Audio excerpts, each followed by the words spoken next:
अगर आप भी चाहते हैं कि आपन म्यूजिक के वीडियो सबसे पहले आप तक पहुंचे, तो लाल बटन को दबाकर चैनल को सब्सक्राइब जरूर कर ले और साथ में बेल आइकन को दबाना ना भूलें।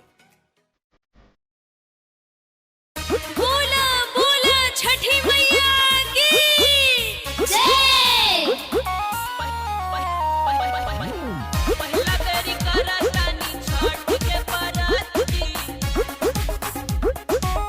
कमी ना होखे मन बाटे करती।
अगर आप भी चाहते हैं कि आपन म्यूजिक के वीडियो सबसे पहले आप तक पहुंचे, तो लाल बटन को दबाकर चैनल को सब्सक्राइब जरूर कर ले और साथ में बेल आइकन को दबाना ना भूलें।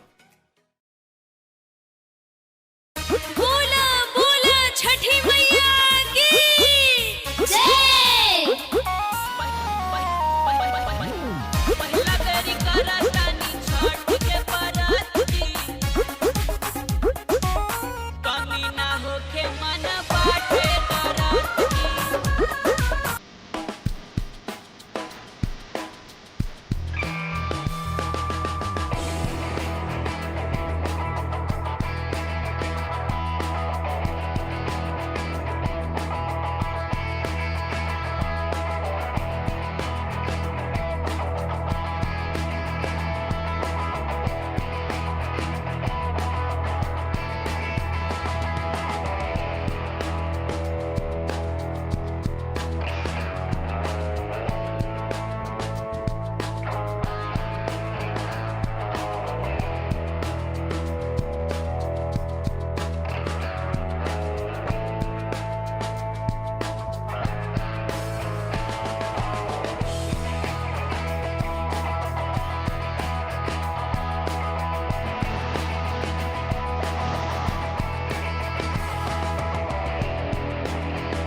अगर आप भी चाहते हैं कि आपन म्यूजिक के वीडियो सबसे पहले आप तक पहुंचे, तो लाल बटन को दबाकर चैनल को सब्सक्राइब जरूर कर ले और साथ में बेल आइकन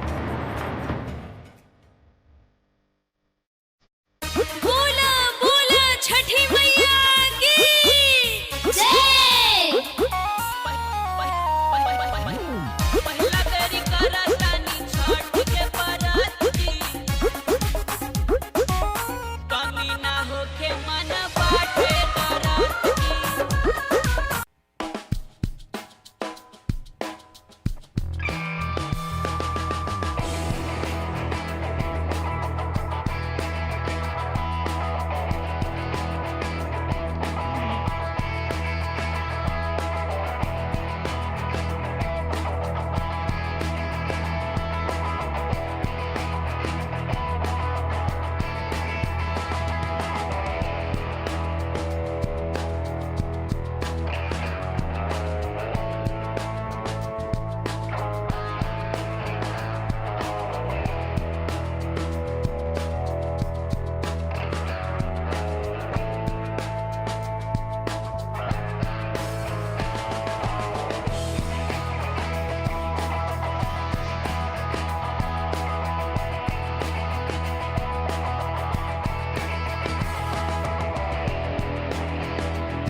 अगर आप भी चाहते हैं कि आपन म्यूजिक के वीडियो सबसे पहले आप तक पहुंचे, तो लाल बटन को दबाकर चैनल को सब्सक्राइब जरूर कर ले और साथ में बेल आइकन